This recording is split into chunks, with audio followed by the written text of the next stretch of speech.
Ryan Cash. The starting pitcher tonight for the Foresters, Luke Hagler.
After 4 days off, the Conejo Oaks are back on the diamond. They won 2 in a row on Sunday heading into the All-Star break. And now they look to continue that momentum here on a Friday evening from Pershing Park. It's the Oaks and Foresters on the Conejo Oaks Baseball Broadcasting Network. I am Jordan Brenner, joined alongside the great Zach Engberg, Emily Hilsinger on production. And, well, Zach, this weekend starts off a stretch of games where the Oaks, they have to be sharp. They're 3 games back of the postseason and back of the Arroyo Seco Saints. They need wins. It's tough today against the number 1 team in the league, the Foresters, at 19-6 in CCL play. But the wins, they have to come in droves over the next few weeks. And tomorrow is going to be interesting, too, because tomorrow they're going to finish the first game against the OC Riptide from the suspended game, which I believe was from June 27th. I think they were down 10-6 heading into that game. So they have 3 games, but in reality, they're playing 4 games this weekend. As you mentioned, 2-game winning streak, looking to make it 3. This would be a big win against the Foresters. Against Luke Taggart on the hill.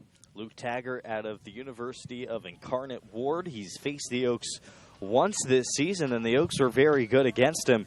In 4 innings of work back on June 22nd, Taggart gave up 6 runs, 5 of which were earned against these very Oaks. Steel Ledford leads off today for Conejo, followed by Gabe Baldovino and Justin Ammons. 4-5-6 goes Castro, Jacob that is, Will Pickens and Ramon Gomez. Bailey Holbrook DHing batting 7th. Daniel Krasnick catching behind the plate, and batting 8th, Raul Sandoval out in right field. He rounds out the order. Just about set for baseball. Taggart. Cleats on the right side of the rubber, on the hill. 6:02. Looks like we're to get going about 2.5 minutes behind schedule. The first pitch is low to Ledford at 6:02 p.m. Oaks wearing their road navy blue uniforms with white letters on the front and numbers on the back with their gray road pants. As the next pitch comes in for a strike, it's 1-1.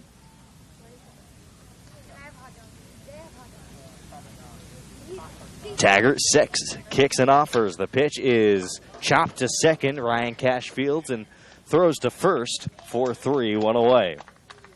Right side of the infield, Quentin Selma at first base and Ryan Cash at second for the Foresters. Drew Baker at third and Tevin Tucker at shortstop. Zach Presno's behind the plate, and left to right in the outfield goes Eric Kennedy in left, Catsby in center, and Blake Hall in right field. And here comes Gabe Baldovino, the Oaks middle infielder. He takes low for a call ball. Baldovino at shortstop today. One of the Oaks members who was elected to the CCL prospect game. 1-0 is high. 2 balls, no strikes to Baldovino.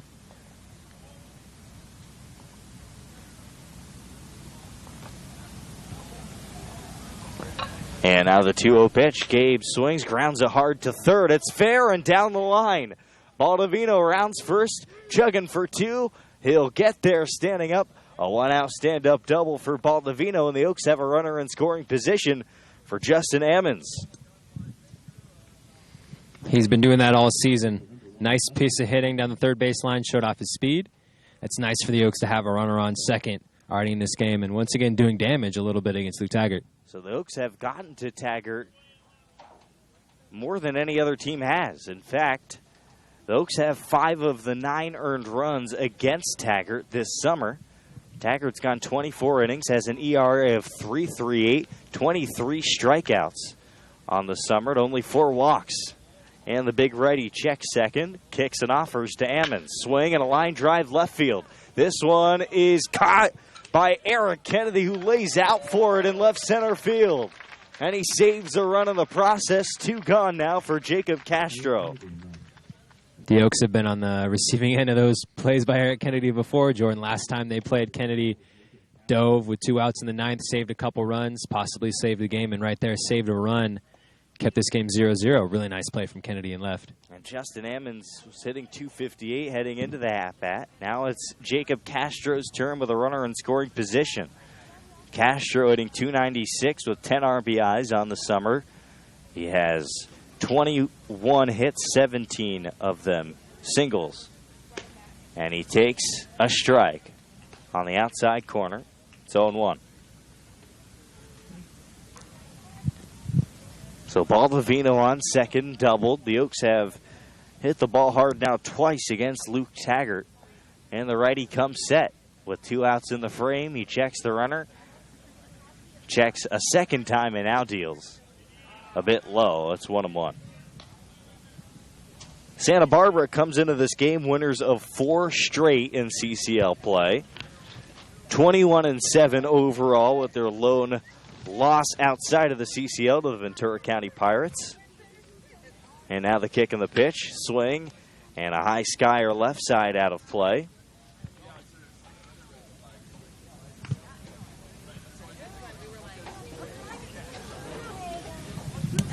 And it is now 1-2 against Castro. Pickett's on deck. Conejo winners of 2 in a row.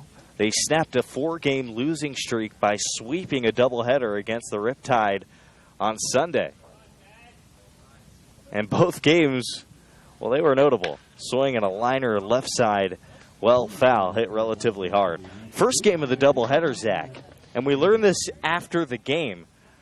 That game was supposed to be a 7-inning contest. The score, though, was tied after 7, so they played on. And we thought it was just going like a regular game. In fact, it was those teams battling out in extras. Hard grounder to the right side. Ryan Cash sizes it up and throws on a first to retire the side and strand a runner. So Gabe Baldovino's double down the left field line does not come to fruition. And in the inning, no runs on a hit, no errors. A runner left. More on the Oaks doubleheader sweep on Sunday. And a whole lot more baseball on the other side of this break on the Conejo Oaks Baseball Broadcasting Network.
The first pitch was skied to left field off the bat of Eric Kennedy for out number 1. Steele Ledford under it for the first out of the bottom of the first inning.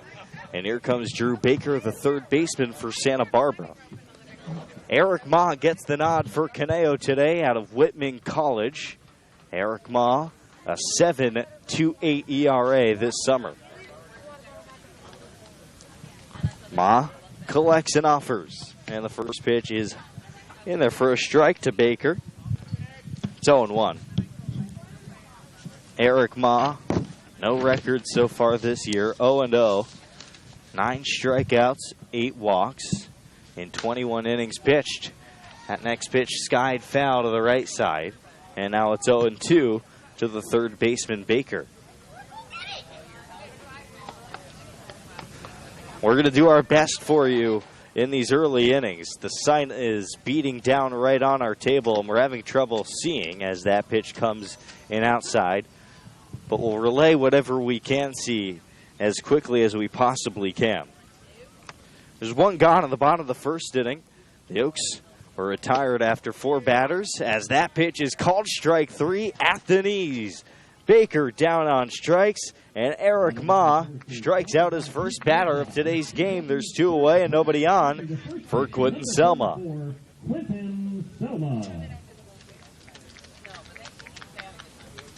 Quinton Selma on the season, 167. He has 8 hits, 7 singles, and a double. He's driven in 1 batter and digs in from the left side. He takes off speed a little bit away. It's 1 ball, no strikes. We appreciate you joining us on the Oaks Baseball Broadcasting Network. First game back after the All-Star break. Ripped down the right field line. This one's deep, and it is off the wall in right field. Sandoval collects it off of the carom, throws it back into the infield in time to hold Selma at first for a long, loud 2-out single. That's one of those rare cases where you maybe hit a ball too hard, and it caromed off the wall, as you mentioned. Sandoval, with a quick reflex, is able to get it back in. Luckily, he's stuck at first. Zach Presno is next. Presno, the catcher today for Santa Barbara. And the first pitch is low to him. So 1 on and 2 outs. Here's the Oaks field today. Steele Ledford out in left field and Justin Ammons in center. Raul Sandoval in right field today. Will Pickett's at the hot corner and Gabe Baldovino at shortstop. Swing and a miss. It's 0-2. Ramon Gomez at second. Jacob Castro's at first. Daniel Krasnick behind the plate, and we still see Zach Nico Lima out of the lineup despite starting in the CCL prospect game on Wednesday evening from Compton. And the next pitch, another called strike. They've really missed his bat in this lineup. 1-2.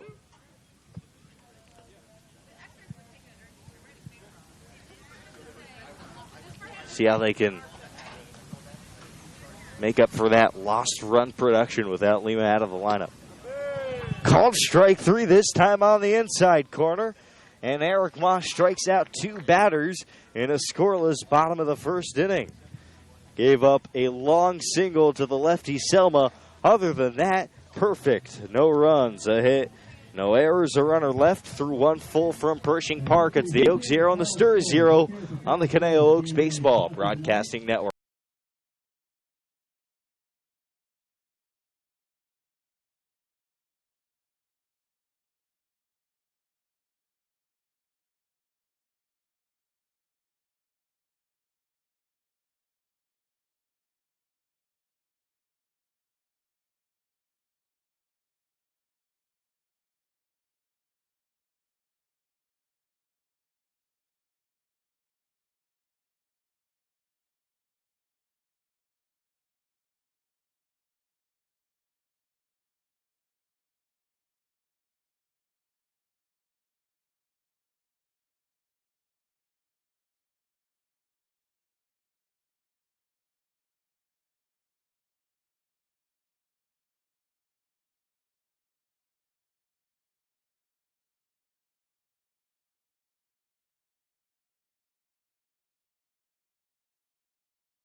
Top of the second inning from Pershing Park in beautiful and sunny Santa Barbara, California. Oaks and Foresters.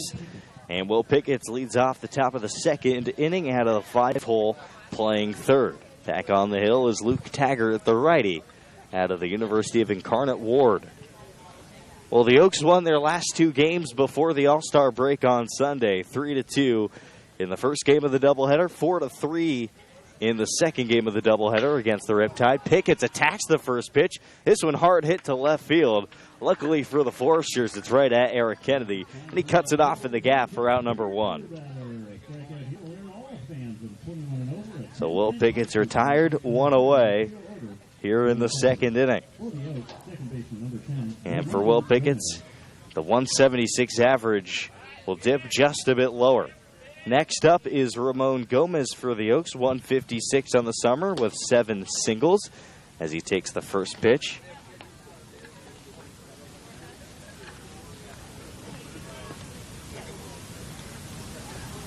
Gomez also has 2 doubles and a home run as he fouls that one off.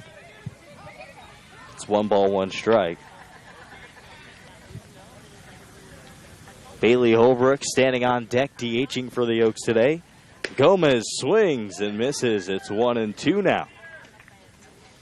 In the first game of that doubleheader on Sunday, the Oaks and Riptide were slated to only play 7 innings.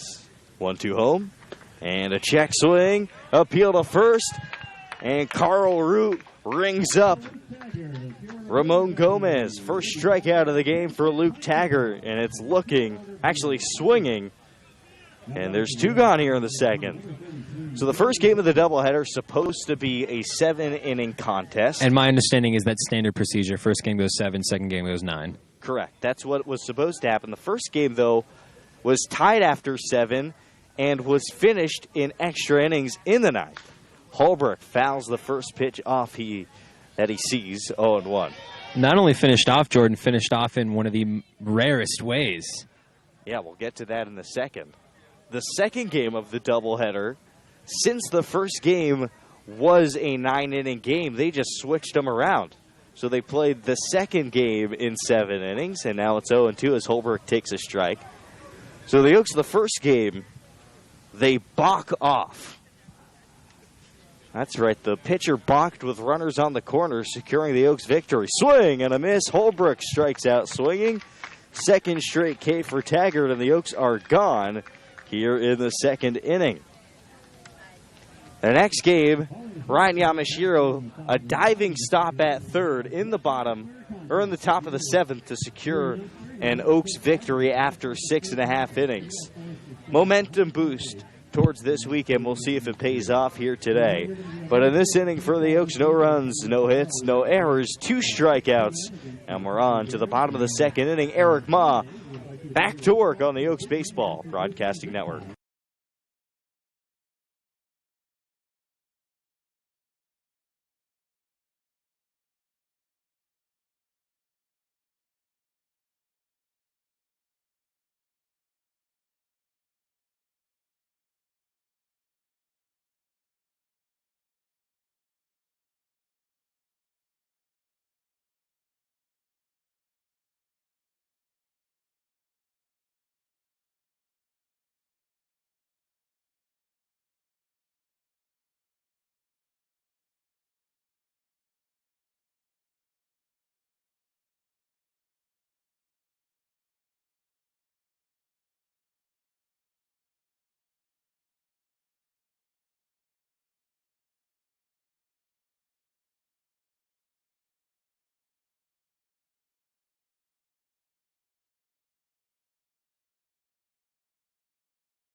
Bottom 2 leading off for the Foresters, Blake Hall, the right fielder. He gets up there to the plate after a first inning that saw 2 Foresters strike out looking to Eric Ma. The 6'3", 200-pound righty is ready. And here's the first pitch of the second. Swing and a miss. Slider down and away from Eric Ma.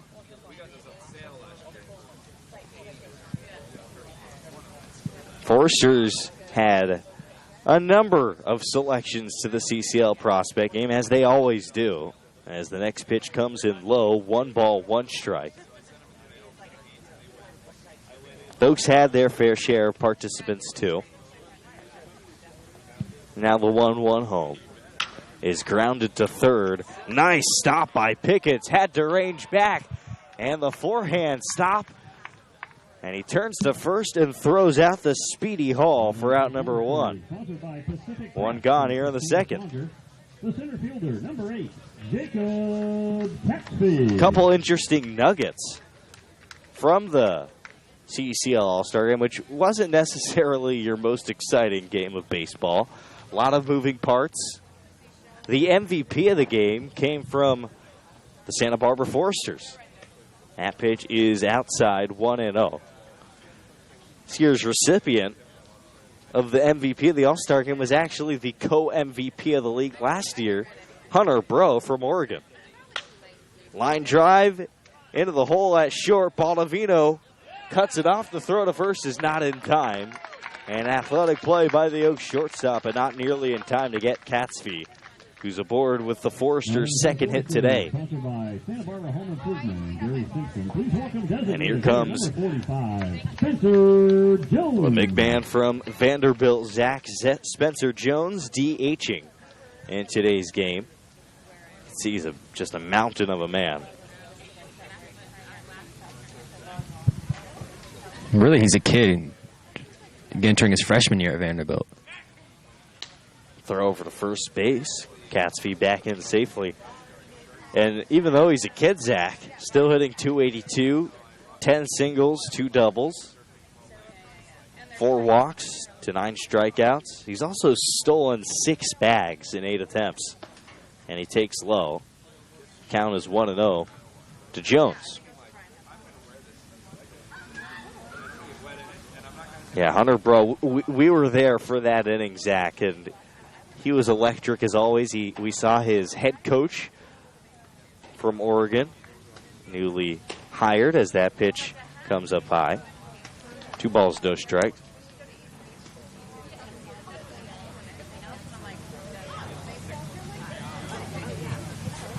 We saw his slider. We did. Which was so just did disgusting. Yeah. Yeah, Lima struck out to Bro in the first inning. That one skied in foul territory left side. Enough room for Will Pickett, who makes the catch for out number 2. Pop up to the third baseman in foul territory. Hall of Famer Vaughn Whip. Please welcome the shortstop, number 2, Tevin Tucker. And now it's Tevin Tucker, the shortstop's turn against these Conejo Oaks. We also saw Justin Ammons have a really good performance at the CCL prospect game. Definitely. Didn't get into the game until later, but showed off defense. He had 2 different assists. One was a relay to a cutoff man that turned into a runner thrown out at the plate, as that pitch comes in off the plate and evades Daniel Krasnick's glove. Goes to have a chat with Eric Ma. And then Ammons also delivered the lone RBI single for his team. Just a little Roger Federer line drive to left field from the left side of the plate. Beautiful RBI knock for Ammo. Sure, he caught the eye of a lot of different scouts there. I don't think I've ever seen a higher concentration of scouts in my life. That pitch high. 1 ball, no strikes. A lot of former MLB players as well. Mike Scioscia was there. Dave Stewart, A's great. World Series MVP was there. Ground ball to third. Pickett charges and now settles before his sidearm toss to first is in time to Jacob Castro. 5-3 to retire the side. No runs, a hit, no errors, a runner left. Eric Ma, good work to start this game off and through 2 full. It's the Oaks 0, the Sturs 0 on the Oaks Baseball Broadcasting Network.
For the Oaks, the catcher, number Leading 36, off the top of the Daniel third inning Krasnick. for Caneo, the catcher wearing number 36, Daniel Krasnick, comes in with an 0.77 average.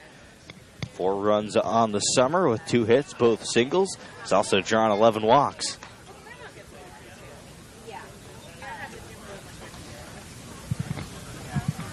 That first pitch misses to Kraz, the next pitch in, and that one's called a strike. It's now 1 ball, 1 strike to Kraz. Oaks got a 1-out double from Gabe Baldovino in the first inning. There's strike 2 at the knees, 1 and 2 to Krasnick. But a hard line out from Justin Ammons to left field and a ground out to second. And a threat is what it remains. Swing and a miss. Krasnick strikes out swinging. Third straight strikeout for Luke Taggart, who's settling into this game as Raul Sandoval comes up for his first ups.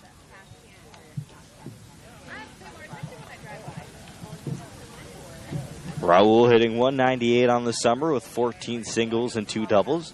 Also 1 homer, 7 RBIs, 29 strikeouts to 9 walks. Swinging a grounder right back to the mound where Taggart reaches up and steals it out of the air. Races to first before tossing it to Selma for out number 2. Quite a play by the lanky, but also built.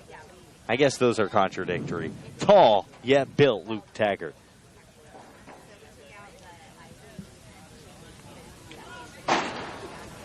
So now 2 away.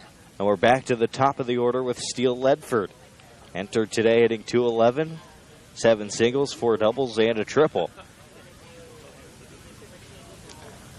And Taggart deals. The first pitch is a bit outside, 1-0.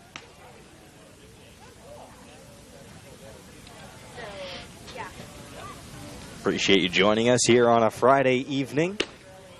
Next pitch also called a strike. It's now 0-2 to Steele Ledford. Oaks got here a bit early today on the bus ride up from Thousand Oaks. 0-2 pitch, too low, a ball and 2 strikes. So early, in fact, that many of the Oaks players decided to go walk around near the beach. Zach, you and I we headed over to the pier. It's about a mile from here. It was that was not a mile, Jordan. We walked that. Like a mile. We walked that in about 10 minutes, if even that. Felt like a mile to me, but I'm not an athlete. That last pitch was fouled off, back out of play. And the next pitch to Ledford. Rolled to second, Cash to first. And the Oaks are down in order here in the third. 4-3 on the last one. Taggart gets his third strikeout, and he gets his third scoreless frame. Bottom 3 when we return, and the Stars try to get on the board with Cash Kennedy Baker on the Oaks Baseball Broadcasting Network.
Ryan Cash in the home half of the third inning for Santa Barbara.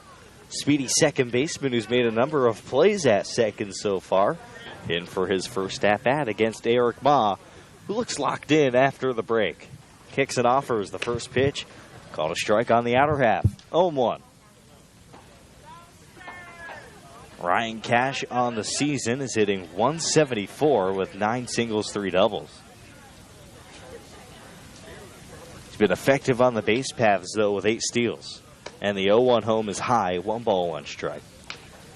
Hope everybody enjoyed a few days off for the All-Star break. The Oaks certainly needed that break, Zach, after the brutal month of June where there were just weeks of 6 games consecutively, many of them on the road. It was a grind, as now we see Bill Pintar come to talk to our home plate umpire, Scott Jones, and now all 3 umpires, Scott Jones, Carl Root, and Hal Simons, gather on the hill to talk to Eric Ma. I think they're going to check to see maybe whether like Eric Ma has an illegal substance on the ball to help with traction. Yeah, it looks like they're checking his glove for pine tar. Coach Lee is coming out. A lot of times I think players, they'll put them on their wrists, hide it under the glove if it's there. Especially during a hot game where Definitely. you might have some sweat on your hands. Looks like Eric Ma's going to get the go-ahead, and he looks to be okay. First time I've seen that in summer ball, but no harm, no foul, and just checking. Count is 1-1 to Ryan Cash. Anyway, the Oaks needed the break, and everybody got it, even those who were selected to the CCL prospect game got 3 days off. Foul back to the screen, 1-2. Know for a fact, Emily Hilsinger, our producer, had a really effective and relaxing few days off. Went to Universal on, it was Tuesday, I believe. 1-2 pitch. Fly ball out to shallow left field. Steele Ledford under it, makes the catch, 1 gone. And now it's Eric Kennedy's turn. One of the most lethal hitters in the CCL. Anyway, when Emily was at Universal Studios, just going about her business, who did she run into? Well, none other than Joe Garcia, the Oaks bench coach. Eric Kennedy flew out to left field his first time up, and the first pitch is too low, 1-0. Coach Joe, being the generous man he is, offered to give Emily fast passes. And we know Coach Joe, as that pitch is grounded to second. Tough play for Gomez, but he throws out the speedy Kennedy in time, 4-3, 2 away. Coach Joe's dad works on the water effects on some of the rides at Universal, so just an interesting little nugget. I know I was not nearly as productive over my few days off. The Oaks, they looked rested today, Zach, and ready for a late push to the postseason. First pitch high to Drew Baker, who struck out looking in the first. I think it was a nice combination because they seemed very energized after the doubleheader, even going into the doubleheader. And then you get the 2 wins and you leave. That ball is ripped to the right side, but well foul. On a 2-game winning streak heading into the break, and then you get the break off. I think their spirits are lifted. They feel like they have a different energy going into the last 10 games, which they're definitely going to need to try to make up the ground and get back in the playoff race. We're going to have a lot of scoreboard watching to do over these next few weeks as the 1-1 just misses away. 2 balls and a strike. Just to kind of go over where the postseason sits right now. Firmly in the postseason as of today, Santa Barbara and Orange County. The top 2 teams in the CCL pop up right side. This one should get out of play, and it heads into the tree that is along the right field line and out of play. In third place, Arroyo Seco sits with a 1-game lead over San Luis Obispo and has the final playoff spot in the Southern Division of the CCL. They're 13-13, losers of 2 in a row. Next pitch is grounded hard to third. Backhand stop, or at least an attempt by Pickens, and he can't corral it. That should be a base hit. And I think it will be ruled a base hit. third hit for the Foresters today, and it comes with 2 outs in the third. And here comes Quentin Selma. Selma just barely missed a home run his first time up in the first inning. Lined one off the wall in right field. But it was played so well by Raul Sandoval. It was just a base hit. Swing and another line drive right at Ramon Gomez, the second baseman. He squeezes it, makes the catch, and ends the inning. No runs, a hit, no errors, a runner left. We're back for the top of the fourth inning after this on the Oaks Baseball Broadcasting Network.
Gabe Baldovino leads off the top of the fourth inning for the Conejo Oaks at Pershing Park. Scoreless game between the Oaks and Foresters, and for play-by-play, the fourth, fifth, and sixth, here's my broadcasting partner, Zach Engbert. Thank you, Jordan. Forgot my last name for a second there. It was for dramatic a effect. Strategic pause, correct, for dramatic Appreciate effect. it, Jordan Brenner. Gabe Baldovino up. Luke Taggart, first pitch in. Touches, and it's 0-1. Gabe Baldovino 1 for 1 today as he swings through that pitch, and it's 0-2. Had a double in the first. And he's up now to lead off the fourth, and he takes 0-2 high.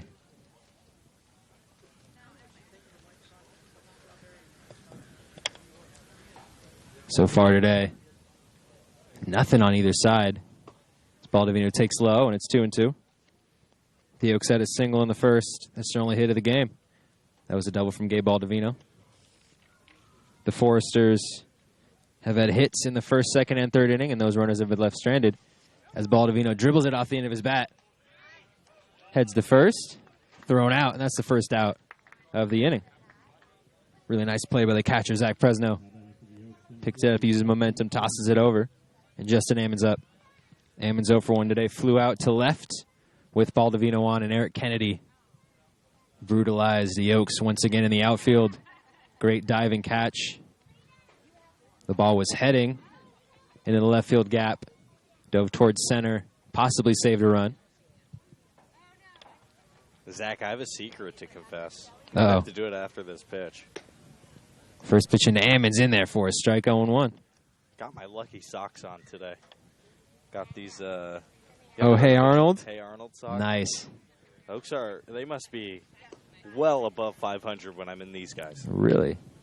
The second pitch is way in, and it's 1-1. You know, normally, talking about 500 for most teams wouldn't be impressive, but for the Oaks, considering how they've done this season, is Ammons takes 1-1 high. It's 2-1. Well, these socks were present last year. There you go. I did not wear them for the championship game, but that's only because they were dirty from the semifinal game against the Foresters. Ammons takes that pitch inside. And it's 2-2. Luke Taggart looking to get the second out of the inning.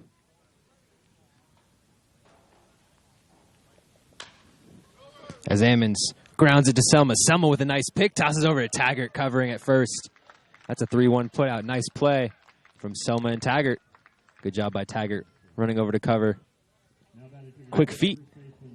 I think what we're seeing here early in this game is those 4 days off. I mean, a lot of these players. Rusty. I felt rusty during my first 3 innings of play-by-play. I can't imagine what these players are feeling. Ball looks smaller. Everything moves a bit quicker, but it's been impressive to see some of the defense on both of these Absolutely. Early in this game. That's the one thing that hasn't slowed at all. Has Castro up now. Castro for 1. Ground into a 4-3 as he swung through that pitch. Zone 1.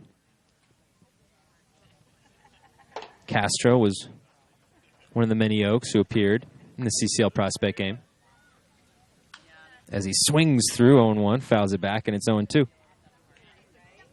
Castro played a little catcher. Gabe Baldovino played second. Justin Ammons, as you mentioned before, Jordan played left. Nico Lima and Jacob Flores, Carson Carter, Travis Weston pitched as well. As the 0-2 into Castro, he takes low. It's 1-2, good take.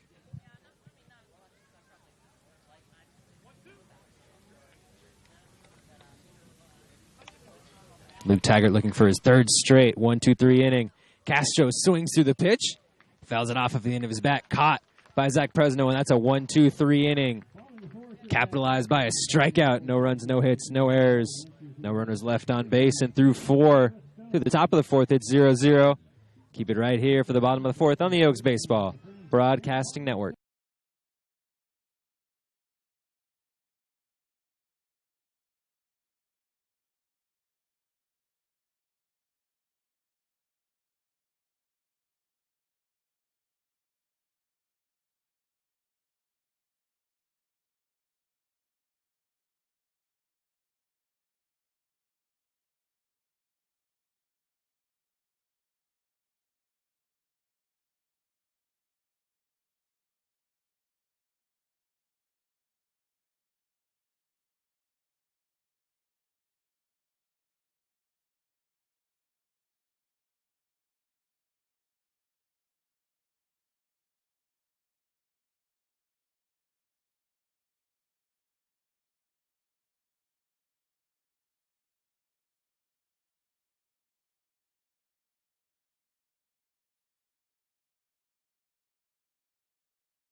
Zach Presno at the dish. Eric Ma back on the hill for the 4th inning. First pitch into Presno. Low and away, but that's in there for a strike 0-1. Zach Presno 0 for 1. Struck out looking to close the first. 1 or 2 strikeouts of the day for Eric Ma. Both came in the first. As he takes 0-1 outside, it's 1-1. And both looking. The Foresters with a hit in each of the first 3 innings. As Presno swings through the 1-1 pitch, his bat goes flying. Back to the left. Blake Hall, who's in the on-deck circle, looks unfazed. Dangerous play. Chat for a second. Z-Ump brushes off the home plate. Little high five, and Presno heads back. Scary play. And it's 1-2 to the big catcher from Fresno State. Quentin Selma had a single in the first with 2 outs. Jacob Katzfi a single in the second with 1 out. As Presno takes 1-2 high, and it's 2-2. Drew Baker with a single in the third with 2 outs. All 3 times, Eric Ma strained the runner. As 1-2 is lined. Hard hit. Right over the glove of Gabe Baldovino. Took a good bounce for the Foresters. And Zach Presno. For the 4th straight inning, the Foresters have a runner on first. This time with nobody out. Blake Hall up. Yeah, what a rocket off of that bat. And talk about a bad hop. That was right at Gabe Baldovino. He got low like you're supposed to, and it just took a hop over his head. He had no chance to get it. And a clean single for the Sturs. And that is Gabe Baldovino, the starting second baseman for the CCL prospect game. So, you know, if anyone's going to make that play, it's going to be him as Blake Hall shows bunt. Pulls back as Presno had a big lead at first. Races back. It's 1-0. Blake Hall for 1. Started the second inning with a 5-3 putout. The Foresters in the midst of a 4-game winning streak. 21-7 this season, 19-6 in CCL play.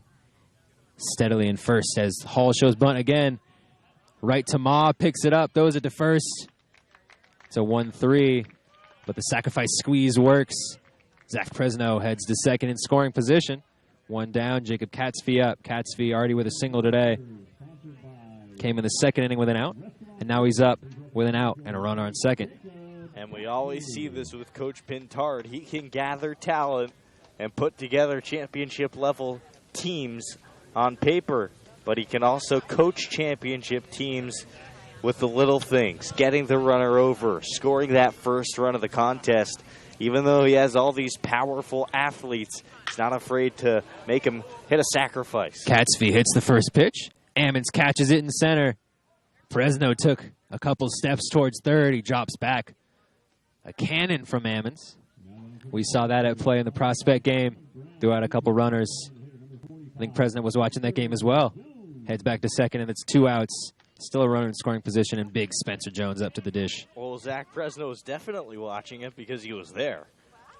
So maybe that factored into him holding at second there. Justin Ammons showed off the leather back on Wednesday and makes an impact here on Friday. Spencer Jones 0 for 1, popped up, and he strikes that into center. Ammons comes in, makes a diving catch. They call it down. Presno comes in to score. Spencer Jones RBI single. Justin Ammons dove for that ball. Landed in his glove. He showed as he caught it, but the first base ump called it safe. Zach Presno didn't stop running with 2 outs, came in to score, and that's the first run of the game for the Foresters, 1-0. It was almost a knuckleball into center field. It was headed right at Justin Ammons' glove, and then it tailed off to the right towards the last second. Ammo, being the athlete that he is, made it a really close play. Unfortunately for Caneo, unable to get the leather and the webbing of his glove underneath that ball to make it an out. And because of it, Spencer Jones gets that RBI hit, and the Foresters get that coveted 1-0 lead. Tevin Tucker getting ready for his second at-bat of the game, 0 for 1 today. Got a 5-3 ground out in the second. That's a tough play from Ammons because you think about it, with 2 outs, you dive, you make that catch, ends the inning. But if you don't, if he just takes it, picks it up, that maybe prevents Presno from scoring depending on how quickly he can get the throw in. Eric Ma, first run of the game allowed. First pitch into Tucker is high, and it's 1-0. That's a very difficult decision to make in a split second. You're absolutely right, Zach. But I think Ammo made the right call there. You're unlikely to throw out that runner with a base hit that deep to center field. So I like the risk diving for it, but making sure it doesn't get by you at the same time. Exactly. Second pitch into Tucker low, 2-0.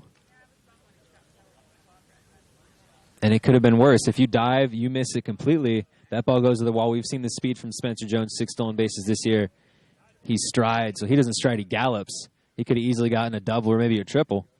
No doubt about it. Instead, he's at first. A little bit of a lead. 2-0 in. Will Pickett to the nice spinning stop. Gets up from his knees, throws it. And Jacob Castro called off the plate, or off the first base. Coach Lee is coming out to argue. Tevin Tucker with a single as it stands on what would have been a great 5-3 putout combo between Pickett and Castro. Well, that'll be a hit for sure for Tevin Tucker. What a play by Will Pickett to snag it. Looks like Ryan Yamashiro, like a vacuum over at the hot corner. We've seen him pulled Castro a little bit off the bag, but again, we've seen some great defense in today's game. Twice today, Pickett has made Really nice plays at third. Similar style plays.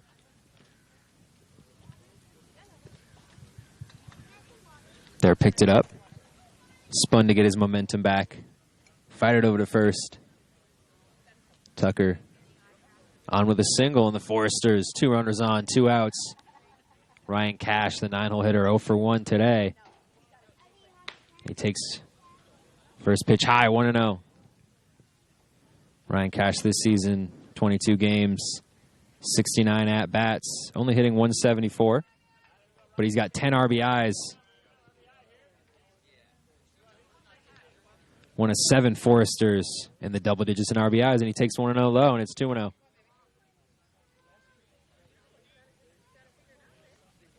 He's got 12 hits this season. 9 singles, 3 doubles. And he's in with a lead, 2-0. That pitch in there, and it's 2-1. Foresters started this inning with a single from Zach Fresno. Blake Hall got him over in a scoring position with a bunt. Jacob Catsfee flew out to center for the second out of the inning. Spencer Jones got a single past the diving Justin Ammons. Allowed a run to score. As Cash pulls back on the 2-1. Holds up, and it's 3-1. And Tevin Tucker just now with a single. So 2 straight plays, tough defensive plays that could have ended the inning. And the Foresters get on with 2 hits. And now 2 runners on, 3-1 count. Cash takes in there for a full count, 3-2. It's a big spot for Eric Ma because in an ideal world, Ma's able to push beyond the 4th inning, maybe even go 5. Because you look tomorrow, the Oaks will need to expend a reliever to finish off the game against the Riptide, and then there are 2 additional games this weekend. Both runners are going. That's popped into left. Diving play from Ledford. It pops up. He can't make the catch. Jones comes in to score. Tucker in at third. The throw comes into third, not in time. Bounces off the glove of Will Picketts. And for the second time this inning, a diving play by an outfielder. Cannot make the out, and a run scores, and it's 2-0. Santa Barbara back at the top of the order. Eric Kennedy up. Runners on the corners and 2 outs. Another tough play, this time for Steele Ledford. Well, in football, you have your Wildcat offenses. You have your West Coast offenses. You have your no-huddle offenses. Santa Barbara is running the dink and dunk offense right now. They're just, at this moment, finding little holes, little seams in the infield, dropping them in the outfield, and they're so good with their base running and their decision-making on the base paths that they're able to be successful when doing that. Eric Ma's given up now 7 hits on the game, 4 in this inning, and yet he's only given up 2 runs so far. This is a chance for him to still put together a solid outing if he can get out of this frame. Tough test with Eric Kennedy at the plate. Really only one time today Santa Barbara got good wood on a pitch, and that was in the first inning. Quentin Selma hit a long single that bounced off the wall and right. Other than that, it's been a lot of pop-ups. Good base running as the first pitch is way high, and it's 1-0. And you can see this consistently later in Eric Ma's starts. When he starts to feel a little bit of fatigue with his arm, some of his mechanics get a bit off, and all of a sudden the break on the splitter isn't as sharp, or on the slider. His 1-0 is in there, and it's 1-1. And the fastball he struggles to keep down in the zone, which is always a key for a guy who can't quite pitch in the upper 80s. Eric Ma hovering in the lower to mid 80s. He has to be on point with that fastball, and he has to shave corners. The 1-1. Kennedy swings on it. Goes into left. Ledford goes back at the wall. A diving play. He does not make it. It bounces. Tevin Tucker comes in to score. Ryan Cash comes in to score. It's a 2-run double. Eric Kennedy in the left. 2-run, 2-out double. And it's a 4-0 lead. Santa Barbara, a crooked number on Eric Ma. 4 in the 4th. And there's the big hit right there. That was the big one. Steele Ledford had a chance to get there right down the line, about 290 from home plate, laid out. The ball just slipped out of his glove. And Eric Kennedy delivers a blow to the Oaks. Anytime you're down against the Foresters, it's hard to come back let alone a 4-run deficit to overcome against this type of bullpen. Drew Baker swings on the first pitch, fouls it off in its own one. And, of course, it came from Eric Kennedy, outfielder, lefty from the University of Texas. I mean, at times, he's looked like the best player in the CCL. He really has. He's hitting 400 this season coming into this game. RBIs 12 and 13 on the season. Double number 6. Pitch in is low in the dirt. Heads back to the backstop. Kennedy takes third easily. Jogged over. It's 2-0. And not the way Caneo wanted to come out of this break, Zach. His Foresters team, they come out swinging. And it looks like they're well rested and very healthy. It's going to be a tough team to be in the postseason. It's tough to get 4 runs on the Foresters. As the 2-0 outside, 3-0. Drew Baker. Pardon me, it's 2-1. Drew Baker, 1 for 2 today. Struck out looking in the first. A single in the third. 2-1 high, and now it's 3-1. The Foresters, 4 runs on 5 hits this inning. 4 singles and that 2-run double from Eric Kennedy. 4 of the 5 hits are plays that could have been made by the defense as Baker pops it up, smashes his bat into the ground. Raul Sandoval comes in, makes the catch, and that'll end the inning. But not before 4 runs on 5 hits. No errors and a runner left. 90 feet away from the plate, the Foresters off a big 2-run, 2-out double from Eric Kennedy. Take a 4-0 lead. The Oaks will be up in the top of the 5th. Trying to come back now. Keep it right here on the Oaks Baseball Broadcasting Network.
Will Pickett's in to lead off.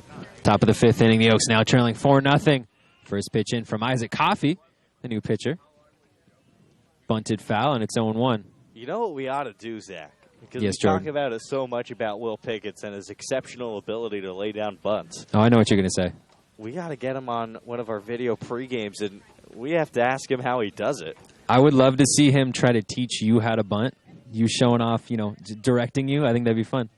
The 0-1 in from Coffee, and he takes, and that's in there for a strike. 0-2. Because one thing I've noticed when he does it, he holds the bat differently than a normal player. He holds it right up by the barrel, and he shields his fingers, but he gets the direction on that barrel as precise as anybody I've ever seen. The 0-2 in from Coffee. Pickets hits it off the end of his bat. A nice play from Tevin Tucker. A jump throw. And he gets him. Had to come about halfway from the dirt toward the mound. Makes the throw to Quentin Selman. He gets Will Pickets for the first out of the inning. A little 6-3. Isaac Coffey replacing Luke Taggart. Taggart, 4 innings, only allowed 1 hit, and that came the first inning. Gabe Baldovino a double, the second batter of the game. As the first pitch into Ramon Gomez for a strike, 0-1. He had 4 strikeouts, no runs, no walks. A great outing for Luke Taggart. Gomez fouls off the 0-1. It's 0-2. Well, they're not messing around today, are they, Zach? Nope. This Foresters team, they're about as deep as you can get in the bullpen, and, well, they're bringing out their A players today. Do they have any B players, Jordan? I would say yes. Not too many. I haven't seen many. The 0-2 into Gomez, and he swings through the pitch. Fouled it off, and that's a strike. Well, that's because the Oaks and Foresters have a storied rivalry, and Bill Pittard doesn't like to lose to his friend, Coach Solis. Especially not 2 times in a single season. Sure. The Oaks, their lone win against the Foresters this year as Bailey Holbrook up to the plate was here, June 22nd, an 8-5 win.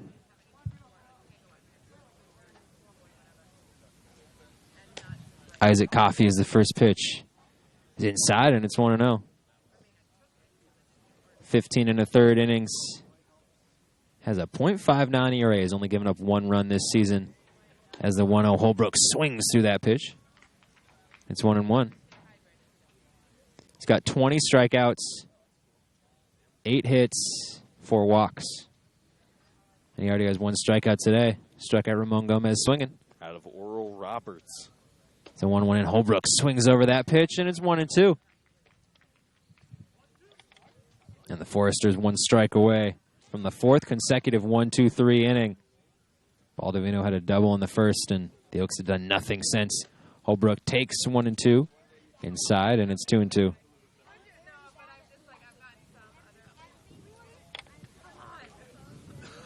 Bailey Holbrook, 0 for 1 today. Struck out swinging in the second. 1 of 4 for Luke Taggart. As he swings on the 1-2. Pops it up, and that will land fouling out of play. And, oh my goodness, there go the kids. There's about 15 of them. Run over to make the catch. Still 1-2 to Holbrook. And we saw one of my favorite things in between the innings. As a 1-2 in from Coffey. Holbrook pops it up again as his elbow guard falls off, and it's still 1-2. You can see how well Isaac Coffey is changing speeds right now. Just based on the swings that we're seeing from these Oaks players, Holbrook has been late. He's been out in front. Coffey could go anywhere in the bag now. 1-2. Holbrook swings through that pitch. A little espresso on from Isaac Coffey. That's the second strikeout of the inning. That's a 1-2-3 inning. No runs, no hits, no errors, no runners left on base. The 4th straight 1-2-3 inning for the Santa Barbara Foresters. And it's still a 4-0 game as we head to the bottom of the 5th. Foresters lead right here on Pershing Park. Keep it on the Oaks Baseball Broadcasting Network.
Quentin Selma leading off, the first baseman.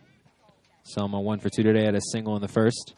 Charlie Bellinson now on the hill for Caneo, replacing Eric Ma. Ma went 4 innings, gave up 8 hits, 4 runs, 2 strikeouts, no walks. As the first pitch in from Charlie Bellinson. It's high and outside, 1-0 for Ma. All 4 of those runs came in the fourth, and 5 of those hits came in the fourth. Gave up a hit in the first, second, and third, but left him stranded. Could not do the same in the fourth as Charlie Bellinson fires in 1-0. Selma grounds it to Castro at first, bounces off his glove. Ramon Gomez cannot make the play in time. Quentin Selma reaches first. We'll see if that's recorded as a hit or an error on Jacob Castro. But regardless, the Foresters, for the second straight inning, have a runner on with nobody out.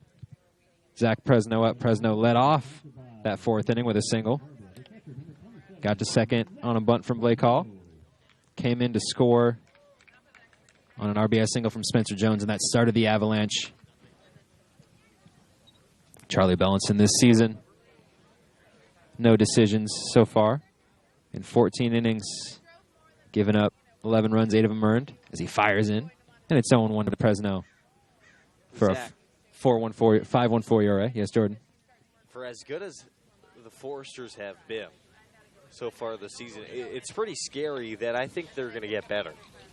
And the reason I think that is because of the man standing off of first base right now. As that pitch is low and outside, Quentin Selma gets to second safely. And now the Foresters are runner in scoring position, nobody out. We're talking about a 3-hole hitter for the Foresters that is hitting below the Mendoza line. And this past season, he hit in front of the former Golden Spikes Award recipient. He was a member of the Cal Golden Bears. An honorable mention All Pac-12 guy. 311, 10 bombs, and 27 RBIs for the Golden Bears. As the 1-1 is in the dirt, and it's 2-1 to Zach Presno. 2 homers in one of the bigger games of the season against their arch rival Stanford, college home run derby participant. If he gets going, you add another layer to this offense that you can combine with that bullpen. As the 2-1 is low, and it's 3-1 to Zach Presno. You better watch out. And I think you've seen Santa Barbara, 4 straight wins. They're starting to fire on all cylinders more so than they have before, which is hard to do considering how deep this team is. But as the summer goes on, they get deeper. They get more guys in. As the 3-1's outside, that's a 5-pitch walk. Zach Presno on for the second straight inning. Blake Hall's up. 2 runners on, nobody out. Tough start for Charlie Bellinson. First walk of the day for either team. And I think you're right to a certain extent. You see, in those 4 games that they won against the Barons Blues and Arroyo Seco Saints, the Blues they faced twice. In 3 of those 4 games, they put up more than 7 runs, and they put up more than 12 runs twice. So the offense is starting to click. As that first pitch is fouled off, Zach, earlier in this season, when they were racking up wins, they were scoring a pretty solid amount of runs, but we weren't seeing that offensive explosion that we know this team is capable of. And it's a dominant combination because you get even 5-6 runs. You get a guy like Luke Taggart coming out, giving you 4 innings, and then you get to the bullpen. It's hard to put more than 4 or 5 runs in any game on the Foresters. As Bellinson had Hall swinging through that pitch. It was low and away. And it's 0-2. We're talking about a team, Zach, where if they get 4 runs, they're likely to win. Yeah. If they're getting 10 runs, they're nearly unbeatable. Made the Oaks win against them last year in the semifinals all the more miraculous as Bellinson's pitch is in the dirt. Quentin Selma races over to third, and he gets there safely. Now the Foresters runners on the corners. Quentin Selma 90 feet away from making this game 5-0. It's 1-2 to Blake Hall. Foresters sitting safely top the CCL on their perch. 19-6 in CCL play. 4 games ahead of the Riptide, who are 15-10. As that's fired into left of line drive past the diving Will Pickett. Selma easily comes in to score. The throw in, Presno safely slides into third as Ledford try to fire that pitch in, or fire that throw in. Blake Hall gets to second. And the Foresters are right back at it in the fifth. Now lead 5-0. Still no outs. 2 runners, both in scoring position. Jacob Catsby up. They did damage on Eric Ma last inning and now doing damage on Charlie Bellinson. And now every Forester hitter has reached at least once in today's game. This is an offense clicking right now, and this could be a long, long evening for Caneo. And this is when you talk about Jordan. When they get going, it's tough to beat as the first pitch in from Bellinson is in there, and it's 0-1. So the Riptide at 15-10, 4 games back of the Foresters. They have 2 straight wins, recovered after the Oaks swept their doubleheader last Sunday. And then after the Foresters and Riptide, it's a little bit up in the air. As Bellinson fires in the 0-1, and it's high, and it's 1-1. The Saints, who have lost 2 in a row, as Daniel Krasnick heads out to chat with Charlie Bellinson. Talking strategy, trying to calm him down. With 2 runners on, nobody out. The Oaks see the Saints 2 more times this summer. On Sunday at home, 4:30 p.m. That'll be a big game. You're going to want to come to that one, or if you can't come to it, you can certainly check it out. We'll be live on our YouTube page. Look up Caneo Oaks. And then they face them again the following Sunday, the 21st, also at home, as the 1-1 from Bellinson. Fouled off by Catsby. It'll be out of play, and it's 1-2. The Saints are 6.5 back of the Foresters, 2.5 back of the Riptide. And then from there, it's pretty tight. The Blues at 11-13 in CCL play are 7.5 back. The Oaks at 9-15 are 9.5 back of the Foresters, so 3.5 back of the Saints. They've won 2 in a row. Although it looks like they're on their way to a loss tonight. But we'll see what happens as that pitch is lined into center. Ammons gets under it. But Zach Presno comes in to score. Blake Hall slides into third safely. That'll be an RBI sac fly for Jacob Catsby, and it's 6-0. First out of the inning. And a runner is still 90 feet away from scoring.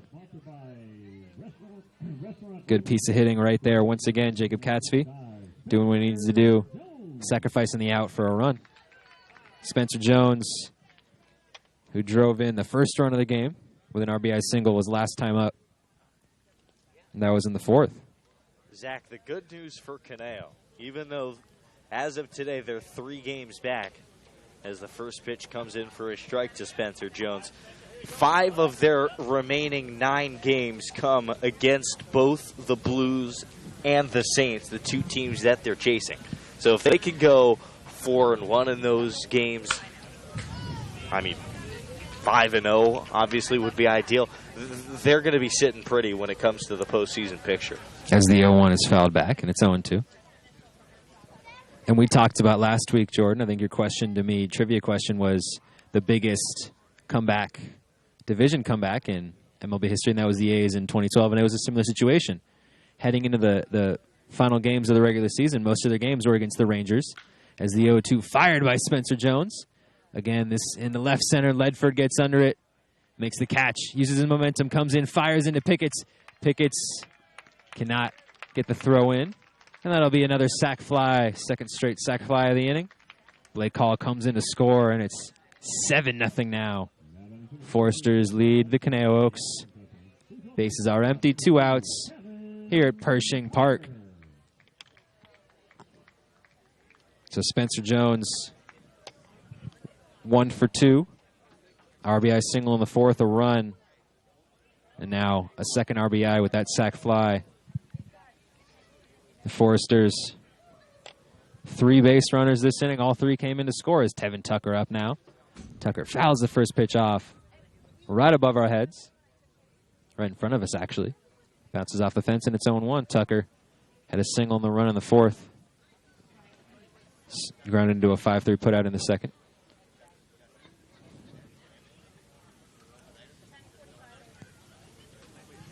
Bellinson fires in the 0-1. Tucker fouls it off again, and it's 0-2. Bellinson trying to get out of this inning. Already allowed 3 runs on 2 hits. Single to Quentin Selma to lead off the inning. Zach Presno walked Blake Hall drove in Selma with a single. And he got to second. As the throw came into third, Zach Presno. As it's a ground ball to Pickets. Does a good job corralling it. Throws over to first. It's a 5-3 put out, and that ends the inning, but not before. 3 runs on 2 hits. No errors, no runners left on base. Foresters take a 7-0 lead over the Conejo Oaks, who will be up in the top of the 6th. Isaac Coffey back out on the mound. And you'll see it all right here on the Oaks Baseball Broadcasting Network.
Daniel Krasnick leading off the 6th inning. The Oaks trailing 7-0. Santa Barbara Foresters, 4 runs in the 4th, 3 in the 5th. It's the first pitch into Krasnick. He swings over, and it's 0-1. Daniel Krasnick, 0 for 1 today.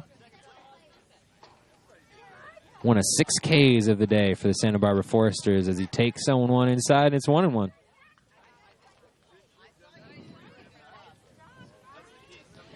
Gabe Baldovino had a double in the first with 1 out.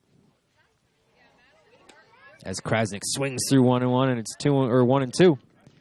Since that double, Jordan, the Foresters have retired 14 consecutive Conejo Oaks. 6 of those by strikeout.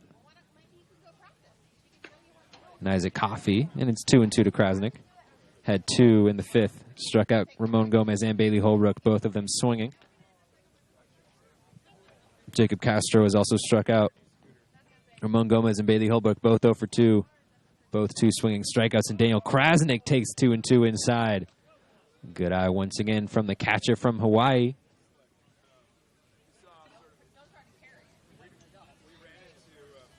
Daniel Krasnick also struck out swinging. A lot of Ks. And that's a strike 3 to Daniel Krasnick. Took it on the outside corner. Isaac Coffey fired it in there. 7th strikeout of the day for the Santa Barbara Foresters. 2nd of the day for Daniel Krasnick. 1 swinging, 1 looking. And Raul Sandoval at the bottom of the order. Now up trying to end 15 consecutive retired batter streak. With 1 out in the top of the 6th. Isaac Coffey fires in, and that one once again touches on the outside corner. 0-1. This game's got one of those rhythms. I mean, Isaac Coffey and Zach Presno, and before Coffey, Taggart and Presno. 0-1 misses outside, 1-1. I mean, they're just playing catch at this point. Doesn't matter what's going on in the field behind them. It's just the pitcher and the catcher right now, and nothing else matters. It's a 1-1 in the dirt, and it's 2-1. But they've also seen some good defense. Eric Kennedy, a couple nice defensive plays. Luke Taggart did a good job covering first, fielding his position. Now Isaac Coffey fires in 2-1 low and away, and it's 3-1.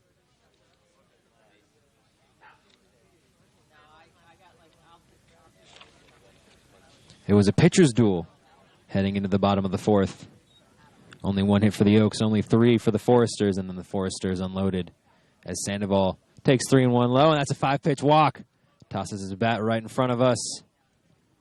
And as Steele Ledford heads up to the plate at the top of the order, the Oaks finally with a base runner on for the first time since the first inning. Top of the 6th, 1 runner on, 1 man out. Hallelujah. And that's... In games like these, Zach, you got to take the small victories when you can get them. Anytime you can break that rhythm you were talking about. 15 consecutive batters retired. No walks in this game for the Oaks until just now. Steele Ledford, a little lefty-righty matchup as Isaac Coffey fires over to first, checking on Raul Sandoval. He slides back safely.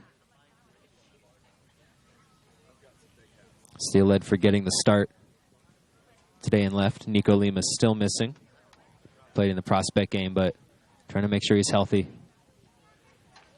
Is that pitch in there, and it's 0-1. Now I've talked to Nico Lima. He said the knee feels good.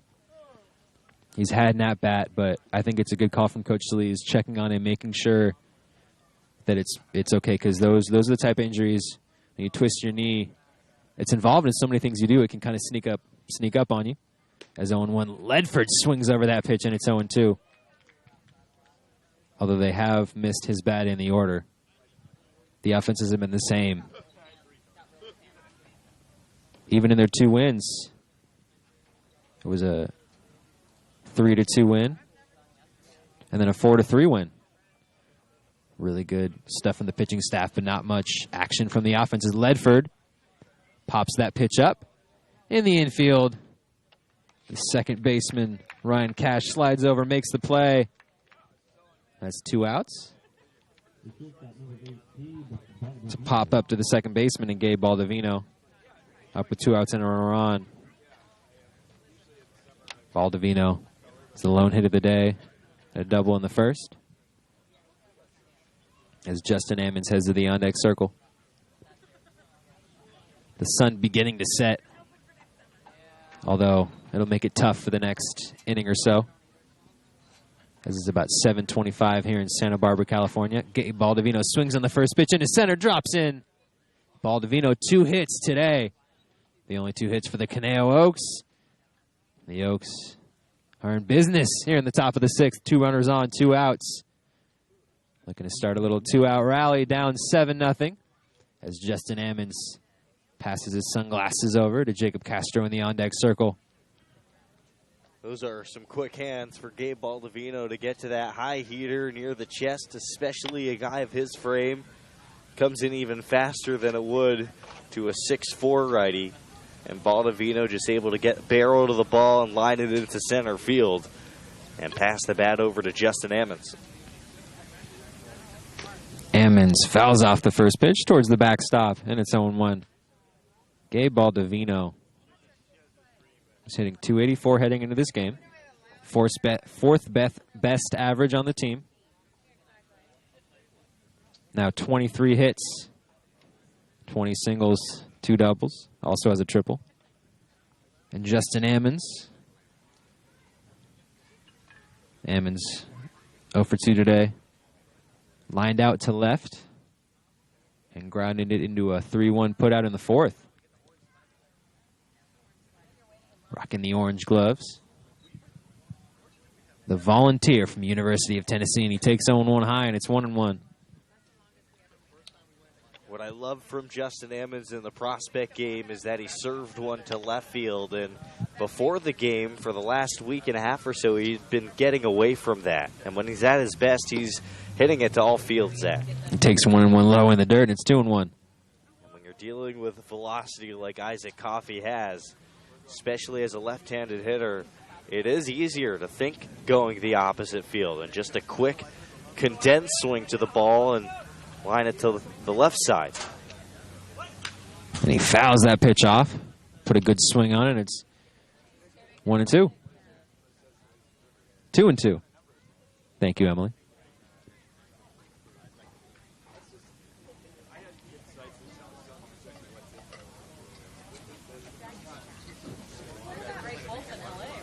Oaks looking to continue their 2-game winning streak.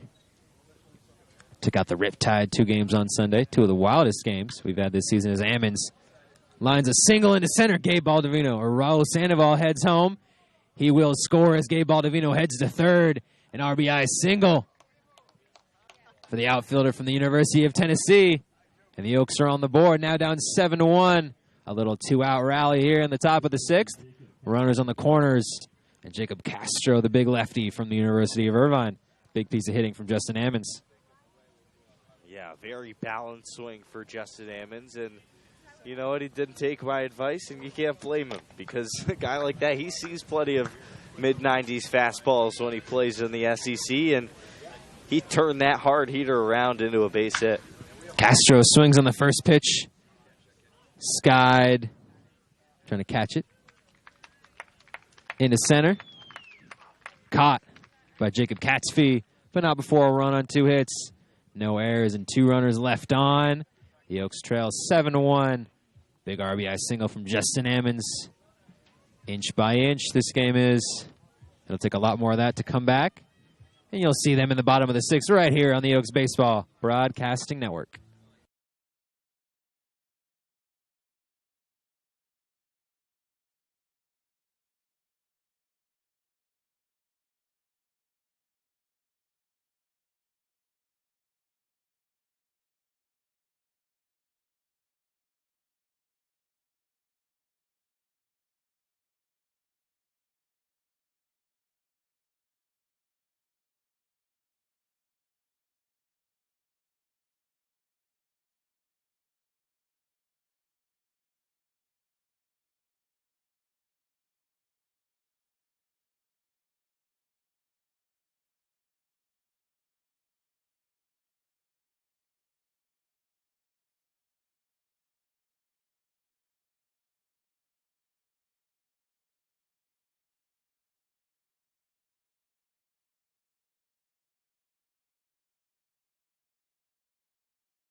Ryan Cash, the second baseman.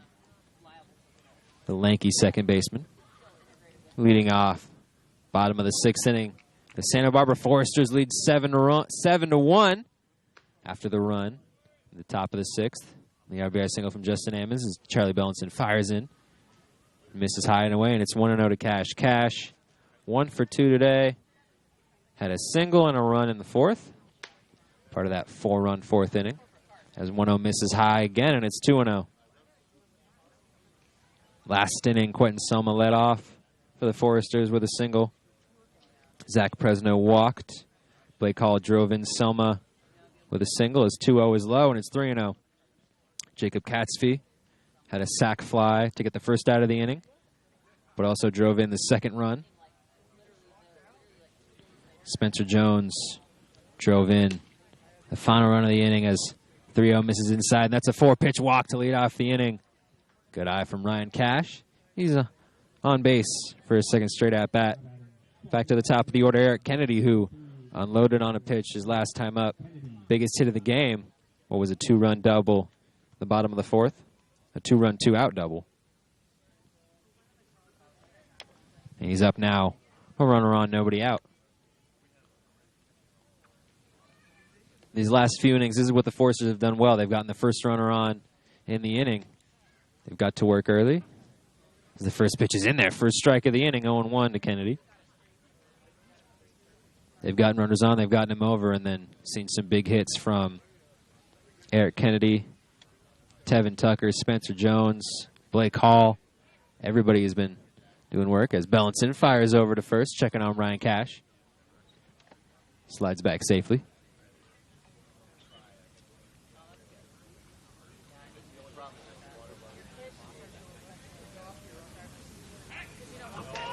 Files again, and a balk is called. Charlie Bellinson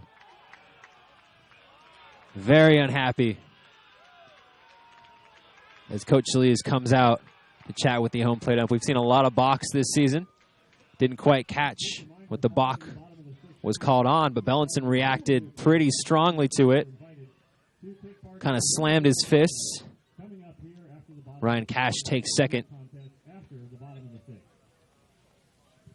Now runner in scoring position, nobody out. Eric Kennedy at the plate. Yeah, I didn't get a good look at the balk call.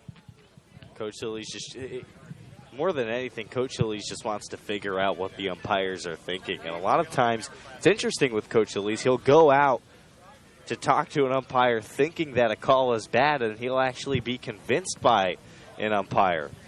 That happened a couple days ago. Right, exactly. But here, Coach Sillies pretty animated with Scott Jones. And he's been tossed, Coach Sillies. They're out of the game. He's still getting his money's worth. He seemed pretty animated when he went out there. And now here comes Hal Simons from third. Coach Sillies still getting his money's worth with Scott Jones, his first ejection of the summer. And according to Coach Sillies, this is only the second ejection of his career. Coach Sillies animated. And he heads off. He's done for the game. So that will leave the managerial duties to the bench coach, Joe Garcia. And we'll see, maybe Coach Sillies will come hang out on the broadcast with us. And this is a classic managerial move. When you're down in a game like this, 7-1 here, a game where they've been thrashed by the Foresters coming out of this break. Send a message. You send a message, and sometimes something like that, getting angry, can fire up a team a little bit. Charlie Bellinson on the mound. He's still chatting with the home plate ump. He's trying to get things going. And that's got to be tough for a pitcher, breaking your rhythm like that. You get the balk call, and then you have a reaction like that. You have a discussion like that. He can get a little cold, get off his rhythm as he's trying to get back. Still trying to figure something out. Coach Sillies, he's going to head back to the bus with his Foresters down 7-1. Well, Zach, you can't get to the bus. The bus driver's right here with us. I'm not My sure goodness. All right, yeah, I'm not sure where he's going to go. Maybe he's going to go to Longboards. That's where we got our dinner earlier. Yeah, the ocean's a couple blocks away. It's a nice sunset. Going to calm down a little bit as Bellinson fires low, and the dirt heads back to the backstop, and all of a sudden, the Foresters a runner on third, 90 feet away from scoring. Still no outs. It's 1-1 to Eric Kennedy. And this game, the way this game is unfolding, is not optimal for the Oaks. Far from it. Coming out of a big doubleheader against the Riptide, trying to make their way back in the playoff picture. The 1-1 into Kennedy. Kennedy fires on it. Lines it into left. Ledford comes in, grabs it, fires in. Cash will come in to score. And there you go once again, Jordan. The dink and dunk offense works. And it's an 8-1 lead for the Santa Barbara Foresters. Eric Kennedy, a nice piece of hitting. The third sac fly of the game. And his third RBI of the game. And Charlie Bellinson has just walked off the mound. And I think he might be out of the game. It looks like Mark Fitzgerald and Cody Raymer are consulting about who's coming in. This is getting interesting here. I'm not sure what Bellinson, maybe he was thrown off of his game. Maybe he wasn't happy with the home plate ump. Looks like we're going to get some Aaron Suval here in the bottom of the sixth inning, and Zach will send it to a break. This has been a really interesting inning, a really interesting game. Foresters lead 8-1. No runners on, one out. Mark Fitzgerald, Cody Raymer, and Joe Garcia now at the helm. For the Conejo Oaks, Aaron Suval on the hill. Charlie Bellinson left. Keep it right here for the remainder of the sixth inning on the Oaks Baseball Broadcasting Network.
Guillermo Pinedo on the hill for the Conejo Oaks. Down 8-1. It's been a wild inning. It's the first pitch in from Pinedo. It's low and away. I believe we said it was Suval. We were incorrect. It is Guillermo Pinedo. And we also misspoke. Charlie Bellinson was just thrown out of the game. As the pitch is inside, and it's 2-0. Yeah, we just saw Charlie randomly walk off the mound. We were stuck in conversation. We didn't see it. We thought he was just pulled out of the game, but during the break, we figured out, yeah, he was thrown out. So 2 Oaks ejected here on Friday night. Drew Baker fires a line drive single to left over the jumping Gabe Baldovino. Ledford fires in. That's a 1-out single. Second hit of the game for Drew Baker. Already his 4th at bat in only the 6th inning. Quentin Selma up now. So to unfold, or to recap the events, Ryan Cash led off with a walk. He was on first. It was an 0-1 count to Eric Kennedy. Charlie Bellinson was called for a balk. Was very unhappy. Coach Lees came out, argued for a few minutes, was tossed. Guillermo Pinedo throws in. It's 0-1 to Selma. After Coach Lees was tossed, Charlie Bellinson was trying to speed up the process to get back. Through a wild pitch, Ryan Cash got to third. As the 0-2 win, and it's high, and it's 1-1. Eric Kennedy had a sac fly, and after Ryan Cash came in, Charlie Bellinson walked immediately off the field.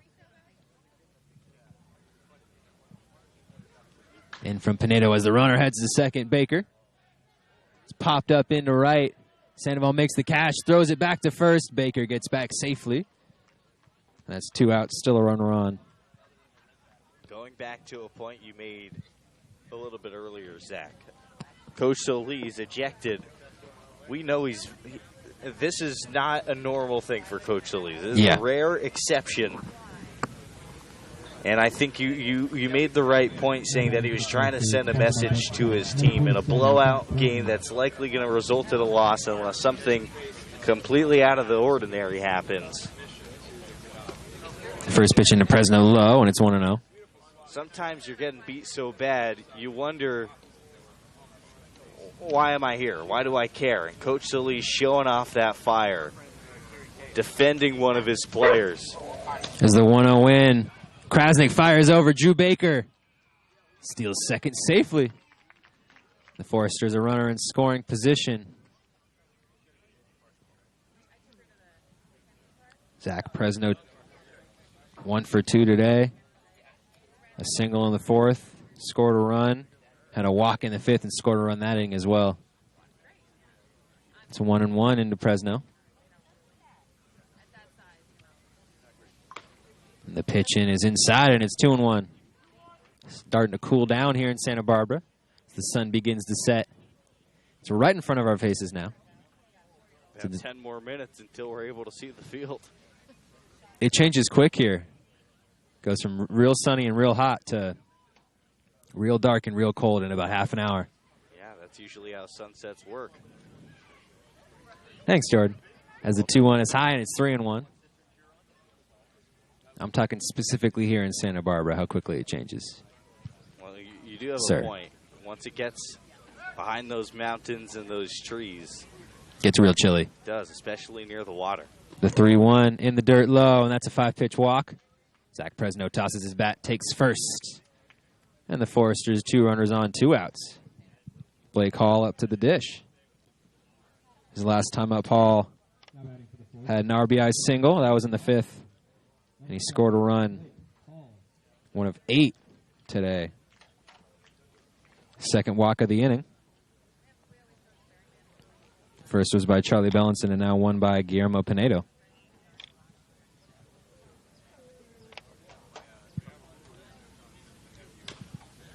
First pitch in swung on by Blake Hall. Lands foul just to the right of us, and it's 0-1. Guillermo Pinedo this season, 5 1/3 innings pitched coming into the day. He's given up 3 runs, all 3 earned for a 5.06 ERA. Doesn't have any strikeouts. Has allowed 8 hits and 3 walks. He came in a game like this a couple of weeks ago as he throws in and gets Blake Hall. Swung over, and it's 0-2. The Oaks were down big in Arroyo Seco. Aiden Dolan had allowed 7 runs in the 4th inning, had not given up an out. Guillermo Pinedo came in through 3 scoreless innings. Only gave up a couple hits, and he's here now. Once again for mop-up duty, trying to keep the Oaks into the game. Hall grounds to the shortstop, tosses it over to Ramon Gomez, and that's a 6-4 put out to end the inning, but not before a run on a hit. No errors and a runner left on. Santa Barbara takes an 8-1 lead, and the Oaks will go forward without their head coach, David Solis, who got tossed in that inning. So we head to the top of the 7th.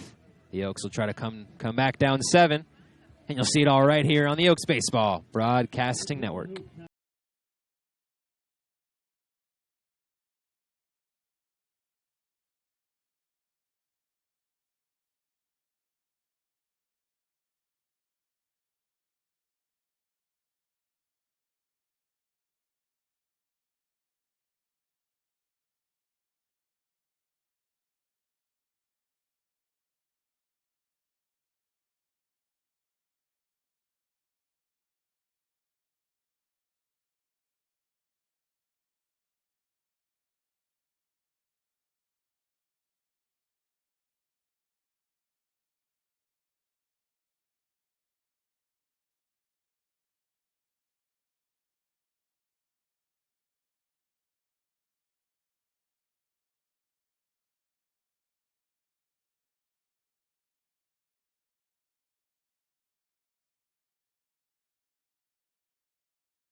Isaac Coffey on the hill for his 3rd inning of work.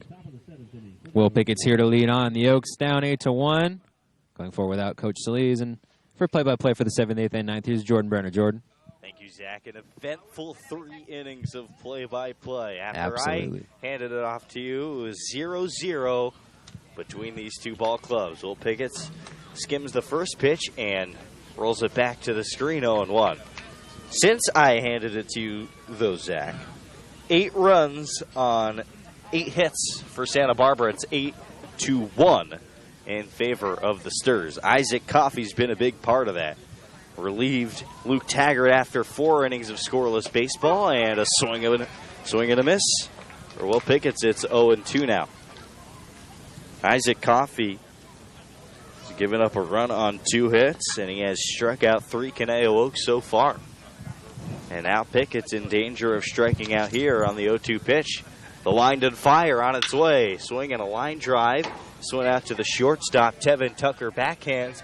Low throw is scooped out of the dirt by Quentin Selma for the first out of the frame. 6-3. And Ramon Gomez is next. He's 0-2 with 2 strikeouts. The second baseman, number 10, Ramon Gomez. Be sure to follow us on all of our social media, including our YouTube, which you're already listening. Make sure to subscribe. Here's Ramon Gomez now. He swings and misses at a first pitch heater away. It's 0-1. On Twitter, you can see a lot of our pregame content and in-game tweets, keeping you updated on what the score is, who's pitching. That's Conejo_Oaks. Here's a fly ball out to right center field. Catsby back, leaps up, makes the catch. 385 away from home, and he robs Ramon Gomez of an extra base hit. 2 gone in the 7th. And also, we'd like to shout out our Twitter or Instagram page at Conejo Oaks, where you can follow along for in-game updates on our Instagram story. You can also get to know the players. We have a number of posts on many of the Oaks' brightest stars. 1-2 away for Bailey Holbrook. He struck out swinging twice, and he takes a fastball above the letters for a ball. It's 1-0. Holbrook hitting from the left side of the plate as the sun sets. And a swing and a miss. It's 1-1. For Holbrook, it's been a long summer. Got off to a hot start. Has since cooled off and swings and misses at the 1-1 to make it 1-2. Day one, Santa Barbara, so likely Oaks will lose this game and move to 9-16 in the CCL. Here's a ground ball to the first baseman, fielded by Selma. The pitch back to Coffey to secure yet another 1-2-3 inning. Well, it's the middle of the seventh inning. The here fifth on of today's ball game. No runs, no hits, no errors, none left, and we're through 6.5 on the Oaks Baseball Broadcasting Network. Barbara, 8-1 over Canale on the Oaks Baseball Broadcasting Network.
And we're back for the bottom of the seventh inning. Guillermo Pinedo back on the hill for Canale. Kicks and offers. And a swing and a miss by Jacob Katzfee, who is 1 for 3 today with a sac fly, RBI, and a single. That was an infield single out to the shortstop, Gabe Baldovino. He digs in from the left side of the plate as the sun is nearly fully set. And the 0-1 home is fouled back to the screen. It's 0-2. You know, seeing as I didn't have any Oaks baseball to watch earlier this week, Zach, I watched a little bit of the Home Run Derby this year. I don't know, did you catch it at all? It was absolutely electric. Easily the most exciting Home Run Derby. Maybe look back to 2008, but easily the most exciting recently. 0-2 pitch, high fly ball inside the infield, coming in from third is Pickett, and he makes the catch in foul territory for the first out of the frame. One gone here in the bottom of the seventh for Spencer Jones, who has a single, a run scored, and an RBI sac fly to left. Also a pop out to third. Yeah, well, the last 3 years, the Home Run Derby has had a run of really good derbies. This year, I would say, takes the cake for the most exciting, but Bryce Harper in Washington, that was electric last year as the first pitch misses, 1-0. Todd Frazier in Cincinnati was a good one. That was, 3 or 4 years ago. You look back at Aaron Judge putting on a show in Miami. Giancarlo Stanton in San Diego. There have been some really good ones recently. High and away. And then this year, obviously, Pete Alonso hitting 57 home runs. Beat Vladdy Jr. in the finals after Vladdy Jr. had to go through an epic bout with Jock Peterson in the semifinals. Pete Alonso, one of the game's emerging stars. Ground ball to second. This one could get through. A dive, but nothing doing for Gomez. A single and a right with one out. One on and out for Tevin Tucker. And, I think it's everyone I've talked to, everyone I've heard has said, Alonzo won the Derby, but Vlad Jr. won the night. And he's another one of those guys. You talk about the young stars that make the Derby so exciting. He broke the record, Josh Hamilton's record from a few years ago for most home runs in a round several times. He hit 29 twice. He didn't hit 29 the second time. He got over 40, so he was pumping him out real easy. That's one violent swing that youngster has. He'll be fun to watch for the next decade plus. That pitch low to Tevin Tucker, who is 1 for 3 with a single and a run scored. And it felt like Major League Baseball was promoting the right stars. Yeah, definitely. Pete Alonso, a guy in New York who's 30 home runs in his rookie season before the All-Star break. Skied foul left side, out of play. It's 0-2. Vlad Jr. is an easy one. Of course. And you got Jock Peterson out in L.A. It just felt like a night that was good for the game of baseball. And let's not even talk about Ronald Acuna Jr. He was spraying them all over the yard. So it got me thinking, Zach, where does the home run derby come from? 0-2 pitch is lifted, hit pretty well out to dead center. Justin Ammons finds it, turns back, and makes the catch for the second out of the inning. Runner on first, 2 outs now for Ryan Cash, who's been on base twice today, including an RBI single to left field in the 4th, and a base on balls, an advancement on a balk, and a run scored in the 6th. So the start of the home run derby actually wasn't even a home run derby.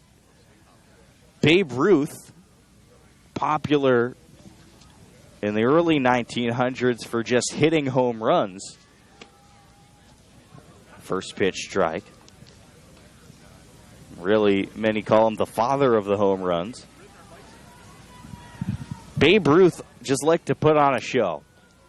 So in the offseason, a lot of times he would go out to different cities and people would pay him, $1, $2, and he'd put on a show.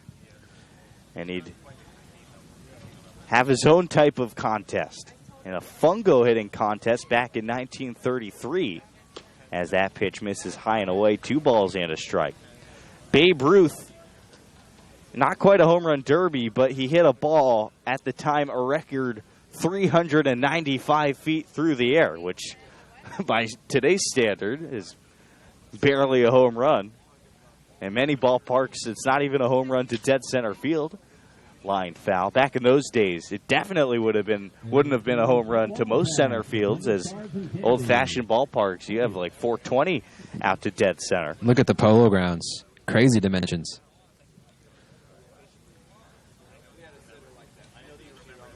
So those were the first so-called home run contests. Another ball from Pinedo to Ryan Cash, and the count's full. The great slugger Frank Howard once said that the greatest sporting event he ever saw was when Ted Williams was in a charity home run derby contest at 53. Swing and a miss. And we'll have to finish that story on the other side of the break. Ryan Cash down on strike swinging. Guillermo Pinedo's first strikeout of the game. And in the inning, no runs, a hit, no errors, a runner left. We're through 7 full. It's the Sturs 8 and the Oaks 1 on the Oaks Baseball Broadcasting Network.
We're on the top of the 8th inning from Pershing Park. It's 8-1 in favor of the Santa Barbara Foresters, and we have a pitching change. Kevin Larson, the righty from Fresno State, in for Isaac Coffey. And his first pitch to a pinch hitter, Nico Lima, is high, 1-0. So Lima into the game for Daniel Krasnick. We'll see if that leads to some defensive shift. I'm sure it will. 1-0. Called strike at the knees. It's 1-1 to Nico Lima. The last time he played, he pinch hit in the first game of the doubleheader last Sunday against the Riptide. That was his only appearance of the day. He ended up in the field. It was just one at-bat, and he was out. So we'll see if that's the same today. Kevin Larson lines and fires the 1-1 high. 2 balls and a strike. On the season, Kevin Larson's gone 9 innings. He's given up 3 earned runs, so his ERA sits at 3. 10 Ks, 5 walks for the Bulldog. Nico Lima, 2-1 count. And the pitch to him hits him on the left arm and just bounces back to the screen. Lucky he's got so much muscle over there. That one would have hurt. Goodness. Could hear all the way from here. So 1 on, nobody out for Conejo, and here comes Raul Sandoval, the 9-hole hitter, who today is 0 for 1 with a walk and a run scored. Back to our discussion about the home run derby. I was talking about Ted Williams in a charity home run contest in his 50s. High, it's 1-0 to Sandoval. Anyway, the first pitch Williams saw in this event, he had a little looper over the second base back. Everybody's like, okay, what's this old man doing? Obviously, Williams, one of the great players in the history of the game. That ball misses. It's 2-0. The second pitch, he hit hard, roped it over the first base bag into the right field corner. A little bit better. Third pitch, out to the warning track, and on the fourth pitch, he hit it in the bullpen for his first home run. Sandoval takes outside. The fifth pitch and final pitch he saw, he hit it 30 rows up in the right field stands. And upon doing so, he threw his bat up in the air and just walked back to the dugout. Frank Howard called it the greatest single sports event he's ever seen. The first recorded bat flip in history. 3-0, called a strike. Not sure about that, but wouldn't that be cool? The Derby later evolved a bit, and in 1959, there was almost a game show for hitting home runs, created by Mark Scott, the Los Angeles-based sportscaster. Swinging a foul ball, it's 3-2 now to Sandoval, working hard to stay alive against this hard-throwing righty Larson. Anyway, the first episode of this television contest featured Willie Mays against Mickey Mantle in an empty and silent Southern California ballpark. And Raul Sandoval has taken that pitch up and has walked in consecutive plate appearances. 2 on, nobody out for Steele Ledford, who's 0 for 3. That's crazy. Like, imagine today there's a game show and you see Mike Trout and, I don't know, Cody Bellinger facing off. Pretty cool. And, like, that's, I mean, you talk about, like, marketing. Sheesh. So in that contest, Willie Mays got out to a big lead, and Mantle came from behind and won a whopping $2,000 in that empty stadium. That was the first episode. The show only lasted one season as Scott died unexpectedly. But you see the early goings of the Home Run Derby structure. And for reference, they won $2,000. This year, Pete Alonso won $1 million for winning the Home Run Derby, which basically doubled his season salary as a rookie. He was only making $550,000 this year. It's a lot of moolah. In 1974, something similar happened on CBS Sports Spectacular. Saw 2 of the great hitters from different hemispheres face off. Here's Steele Ledford with a wide open stance. The first pitch to him is called a strike on the outside corner. It was between Hank Aaron, the home run champ until Barry Bonds took that title, depending on how you feel about the validity of that title, and Sadaharu O. Next pitch, Ledford grounds one to first. This could be two. Selma turns and fires to second for one. The relay back to first, not in time. Ledford beats it by a step. A 3-6 fielder's choice, and the Oaks have runners on the corners with one out in the frame. The shortstop, number 8, Gabe Baldovino. And Gabe Baldovino is next up for the Oaks. In today's game, Baldovino is 2 for 3 with a single and a double. So runners on the corners now for Conejo. A chance to creep a little bit closer in this ball game.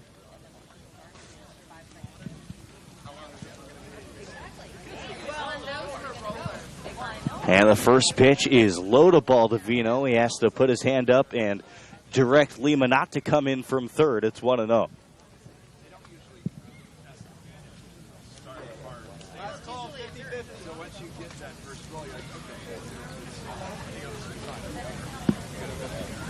On ball, no strikes. The set and the pitch. Down and away on a slider. It's 2-0.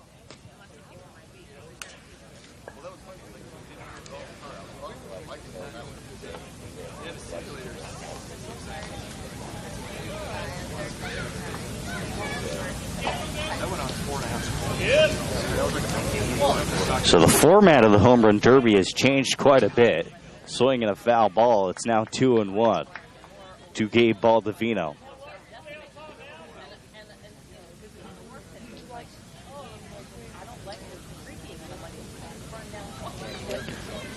And really recently, the Home Run Derby has taken on a whole new format. The new timed clock in rounds instead of having a certain number of pitches. And, well, that pitch misses low to Baldovino. It's 3-1. But this change has just heightened the sense of urgency in the Home Run Derby. Going against the clock and an opponent at once. It's thrilling TV. And now the 3-1 pitch is below the knees, a 5-pitch walk, and the bases are juiced for Justin Ammons. So Baldovino on base for the third time today, and Ammo, who delivered the Oaks' only run on an RBI single in the sixth, his last time up, comes in trying to do some more damage.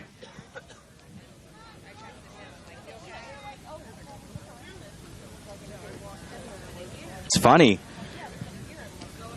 The Home Run Derby was widely considered one of the more successful events of the baseball schedule, as that first pitch misses inside to Ammo. It's 1-0.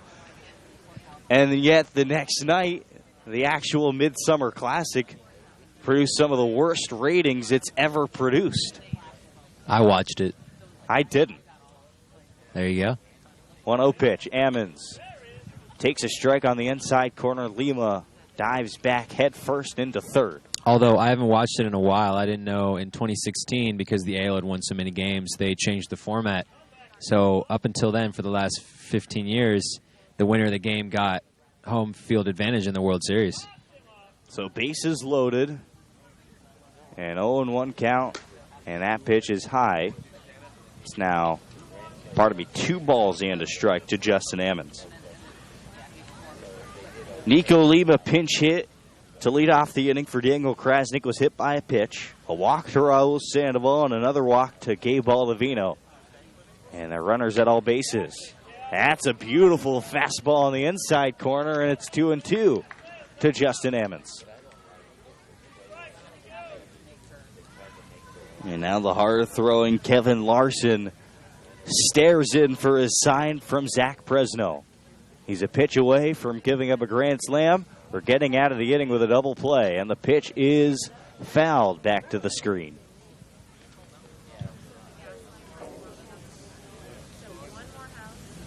Oaks will be back in action tomorrow at home against the Orange County Riptide. That game scheduled for 4:30. But we'll also have for you the conclusion of the suspended game between the Riptide and Oaks, a game in which the Oaks are down 4 runs heading into the bottom of the 9th inning. Pitch misses low, and the count is full now. I believe that game is supposed to start at 4 p.m., so we'll go on around 3:50. A little 2-for-1 once again against the Riptide. Sunday at home, big one against Arroyo Seco, the team the Oaks are chasing. Payoff pitch, swinging a foul, and we'll do it again.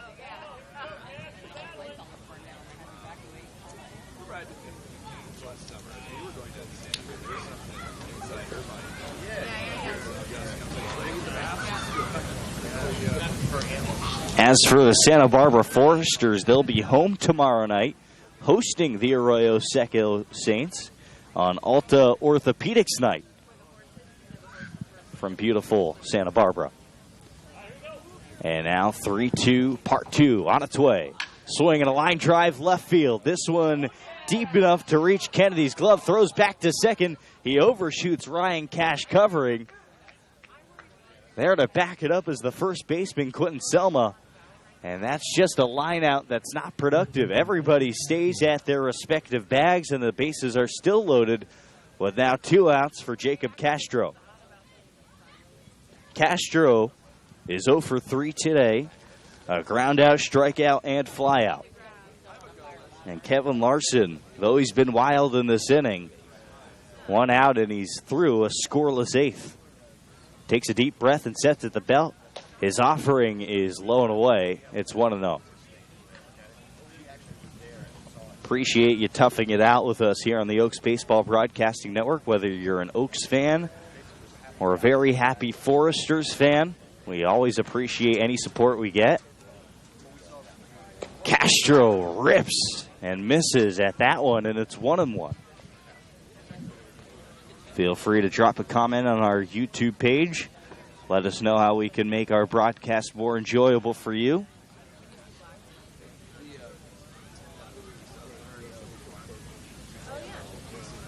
Swinging a ground ball. This one, what a play by Cash. He dives into the center field and robs the Oaks of 1, maybe 2 runs.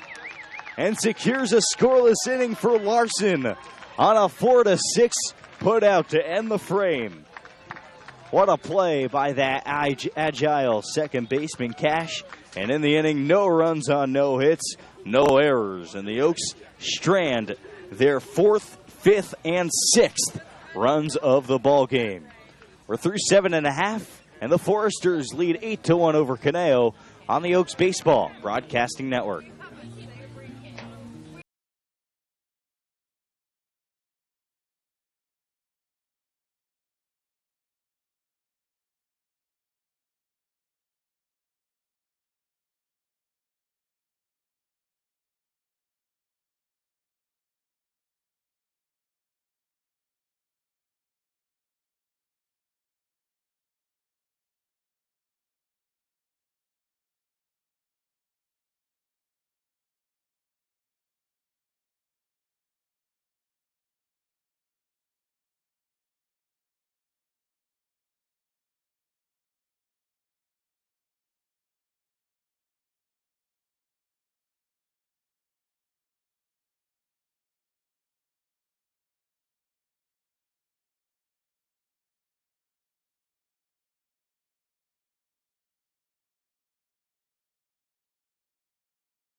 First pitch ringer to right field and into the glove of the ranging Raul Sandoval for out number 1.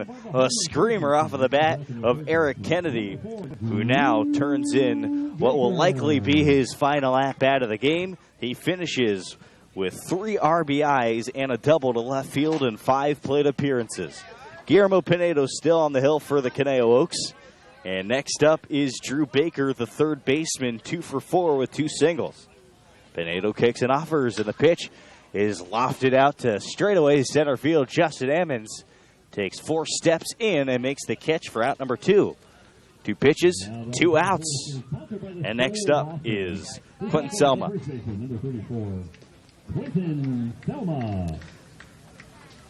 Selma, who had been cold all season entering this game, has turned in a solid performance. 2 for 4 thus far, with a single off the wall in the first. And a little looper his last single. First pitch high. It's 1-0 to Selma.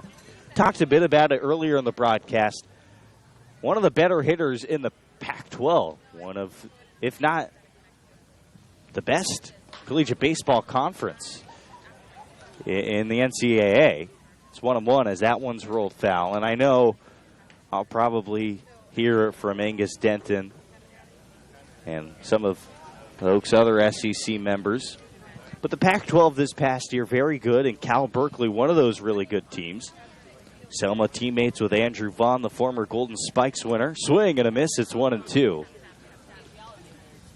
And despite the fact that he turned in a 10-home run, 300-plus average season in that conference, he struggled in the summer. But baby steps, a good game today. And a swing and a miss. He ends it on a strikeout, finishes 2 for 5. And a 1-2-3 inning for Guillermo Pinedo. 2 flyouts, a strikeout. And the Oaks will have 1 more ups when we come back in the top of the 9th inning. It's 8-1 Santa Barbara.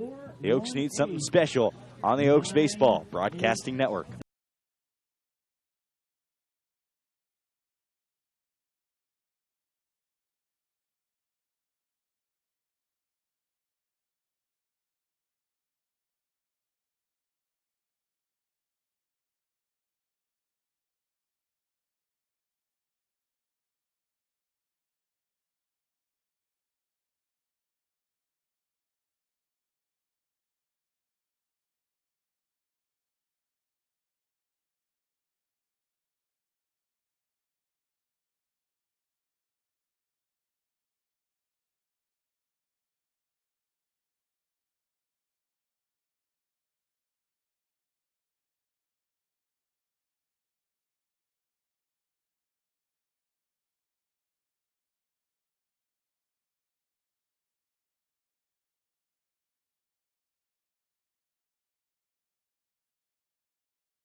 Top of the 9th inning, it's Connor Woods on the hill for the Santa Barbara Foresters. In 13 innings this summer, he has a 2.77 ERA with 15 strikeouts and 5 walks.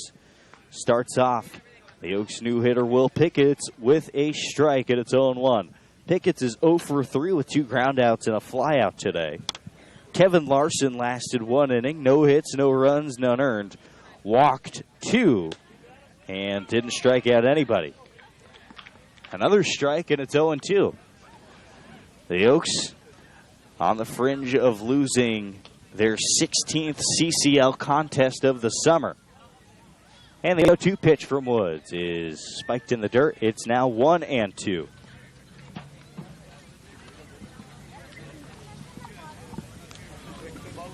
Ramon Gomez on deck, and Bailey Holbrook is in the hole, but it looks like a pinch hitter might be up for Holbrook. Looks like Zach Kamenko. 1-2 pitch. Check swing. Did he go? The appeal. No, he did not commit the crime, says Carl Root at first base. Sun finally set here in Santa Barbara, revealing a beautiful sunset sky and mountains in our background. Swing and a miss. Pickett strikes out swinging and finishes today 0 for 4, 1 gone in the 9th. And Pickett's relaying some of what he learned to Ramon Gomez, who walks from the on-deck circle and into the batter's box for his 4th at-bat today. Struck out swinging in the 2nd and 5th and flew out to center in the 7th. Takes low, 1-0. See the palm trees out here? Only about 2 blocks away from the beach and the harbor, right near Pershing Park. Historic park here in the Santa Barbara area. A 1-0 is grounded through the left side and into left field for a single. 1 on for Trent McKinney, who will actually pinch hit for Bailey Holbrook. Holbrook finishes today 0 for 3 with 2 strikeouts.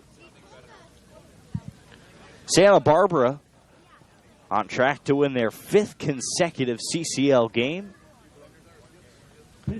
Team that really looked hard to beat from the 3rd inning on. 4th inning, I should actually say.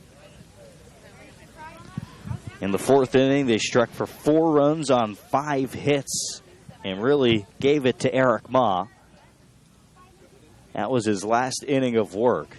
Pitched through 3 scoreless innings and stranded 3 runners before that 4th inning, where Ma ran out of gas. Charlie Bellinson gave up 3 runs in the 5th. That pitch low, a ball and no strikes to McKinney. And then they brought in Isaac Coffey, who was fantastic in 3 innings. Yeah. He caused the Oaks to be a little bit of a cold brew. 1-0 is fouled back off of the catcher, Presno, and he looks a bit to be shaken up. Smiles it off, though, and it's still 1-1. Seems to be okay, but yeah, catchers, they're as tough as anybody. Got to be crazy to play catcher. You've seen Daniel Krasnick get knocked on both of his knees and his arm, and he just stays in games. It's a battle. A ball and a strike to Trent McKinney. McKinney enters today's game 179 on the summer. He's done that with 4 singles, 2 doubles, and a home run. 6 RBIs. He struck out 13 times, and now the 1-1 is low in the dirt and a nice block. For Zach Presno, it's 2-1. Caneo, immediately following today's game, will hop right back on the bus and try and get their head straight before tomorrow's 2 games against the Orange County Riptide. 2-1, swing and a miss. The express right by the hard-swinging bat of McKinney, and the count's evened up at 2.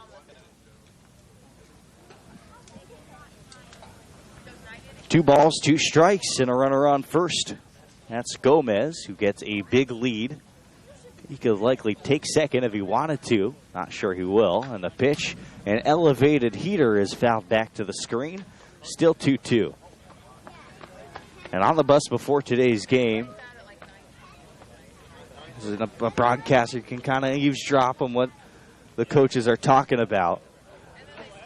They said They need 2 this weekend. Breaking ball chopped to third. Backhand stop by Baker to second for 1. The relay is not in time. A 5-4 fielder's choice. Gomez out at second. McKinney aboard at first. And in comes Nico Lima, who, remember, pinch hit in the 8th inning for Daniel Krasnick and was hit by a pitch.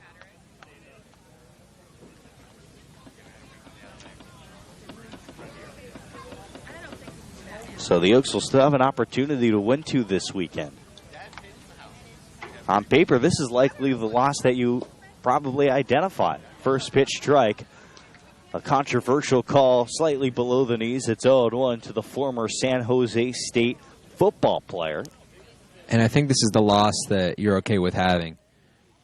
Especially, you want to get the Saints, who are the team they're chasing for the playoffs. Lima checks his swing and takes a pitch in the dirt. And it's 1-1. And, of course, you don't go into a game saying this is the loss we can have. At this juncture in the season, every game is a must-win game for the Oaks. But an easier pill to swallow. A moonshot to left center field. This one back, and this one has left the yard. A 2-run home run for Nico Lima, his 3rd of the season. And he trots around third with a smile on his face. It's the Santa Barbara Foresters 8 and the Conejo Oaks 3. He didn't look too injured on that swing, did it, Zach? That was one of those, not only a no-doubter, but that was a line drive shot to left center. That's a big fly, Nico Lima. He's been eating his lima beans, hasn't he, Jordan? I guess you could say that. A 2-run blast for Nico Lima. Raul Sandoval takes outside. It's 1-0. That's good to see, considering hasn't had many at-bats lately coming off the injury. That's nice to see. Swing and a miss. It's 1-1. So obviously you take a loss here likely against Santa Barbara. The Oaks down to their last out. But you go onto the bus with a little bit of momentum now as that pitch misses high. It's 2-1.